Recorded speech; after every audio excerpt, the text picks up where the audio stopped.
गाँव पशु पशु शुभे तंतर ठक ठक शब्द। सकाळ हेबा मात्रे कौलिक वृत्ति रे लागी पड़ती कारीगर। किए रंगरी सूताकू मंड दे खरारे सुखाई थांती तो आउ किए तंत पाखरे बसी शाढ़ी बुणीबारे व्यस्त रही थांती। हेले कौलिक वृत्ति धीरे धीरे हजिबाकू बसिलाणी काहेकि ना कंचामाल अभाव एवं सरकारी प्रोत्साहन मिलु नथिबारु हस्ततंत शिल्प प्रति मुह फेराउछंती कटक जिलार सालेपुर ब्लॉक कूल समितंगा गाँर बुणाकार माने।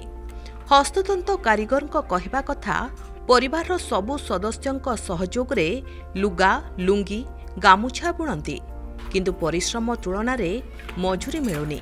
कौलिक वृत्ति होइथिबारु कारीगर माने एहाकु ना छाड़ी पारुछंती ना परिवार चलाई पारुछंती। तो पारिश्रमिक से गामछा छोट तादरे 50 टंका मिलूँ किंतु आम पारिश्रमिक फल ठीक से मिलूनी।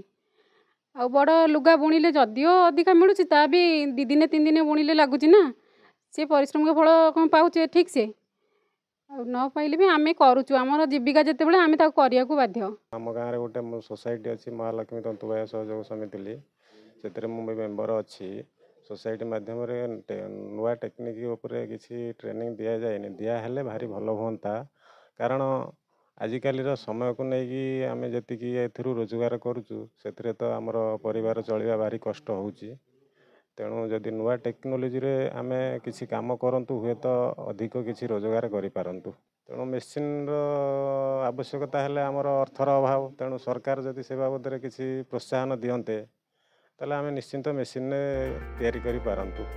कूल समितंगा ग्राम रे 60 रु ऊर्ध्व बुणाकार परिवार प्राय समस्ते निजर कौलिक वृत्ति को आपणाई जीविका निर्वाह करती। एही ग्राम रे महालक्ष्मी तंतुबाय सहयोग समिति अछि। एही समवाय समितिर सहयोग रे 20 रु ऊर्ध्व तंत चलिछि आउ किछि महाजनी तंत चलिछि। समवाय समिति जरिया जो तंत चलुछि सेही तंत को सूता दिया जाए सेमानक ठारु लुगा समवाय समिति मजूरी दे नहीं थाए। परिश्रम तुलना रे प्राप्य कम मिले जेतिकी मजूरी मिले सेथिरे परिवार चलाइबा अति कष्टदायक।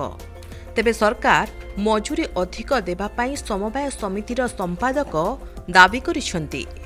आम तो बुणाकार परिवार आउ एठी सब तंत काम हैला बेले आमे भी टिके पाठ पढ़ार समय पाइकी मु टिके देखे आसिकी देखला परे टिके मन हुए टिके काम करिया पईगा। नेशनल हैंडलूम दिवस रे सरकार को माने अनुरोध करिवा कथा सरकार बुणाकार मानकु सूता उपरे अधिक मात्रा रे सब्सिडी एवं जो मजूरी बुणाकार मानकु दिया हुची से मजूरी उपरे सरकार यदि किसी बोनस देवे ताल बुणाकार मध्य निश्चित भाव में अधिका लाभवान पाई परिवे एवं बुणाकार परिवार को यही सब जो तंतशाला करिसेंती आजबेस्ट कोड पानी गुलुची विभिन्न समय नष्ट होउची बन्या समय नष्ट हो जाउची तेणु पक्का घर आवश्यकता अछि। आज हठात एकथा उठिबार कारण आज हेउछि हस्ततंत दिवस। 1905 मसीहा अगस्ट 7 तारिख इंग्रेज शासन विरोध रे दिया जाइथिला स्वदेशी आंदोलन डाकरा। एही आंदोलन डाकरा रे हस्ततंत शिल्प कारीगर मानकर थिला अवदान अतुलनीय जहार उद्देश्य थिला विदेशी जिनिस वर्जन करिबा जेउथिपाई भांगी जाइथिला ब्रिटिश शासनर आर्थिक मेरुदंड। एही आंदोलन प्रत्येक भारतीयଙ୍କ मनरे जाग्रत करिथिला निजे आत्मनिर्भरशील हेबार इच्छा। सेही स्मरणीय स्मृति को साउंटी रखिबा पाई प्रधानमंत्री नरेंद्र मोदी 2015 मसीहा अगस्ट 7 तारिख को जातीय हस्ततंत दिवस रूपे घोषणा करथिले। सेबेठारु अगस्ट 7 को भारत रे हस्ततंत दिवस बा हैंडलूम डे भावे पालन करा जाउछि। किंतु दुखर विषय जहां हमको परिचय देछि तार अणदेखा हेउछि। तेबे ओडिशा सरकार केबे हस्ततंत शिल्पर विकास करुछंती आउ केबे बुणाकारଙ୍କ मुहरे हस फुटिबो एही आशारे बुणाकार परिवार। कटक जिला सालेपुर प्रदीप परिजांक रिपोर्ट प्रमेय न्यूज 7 डिजिटल।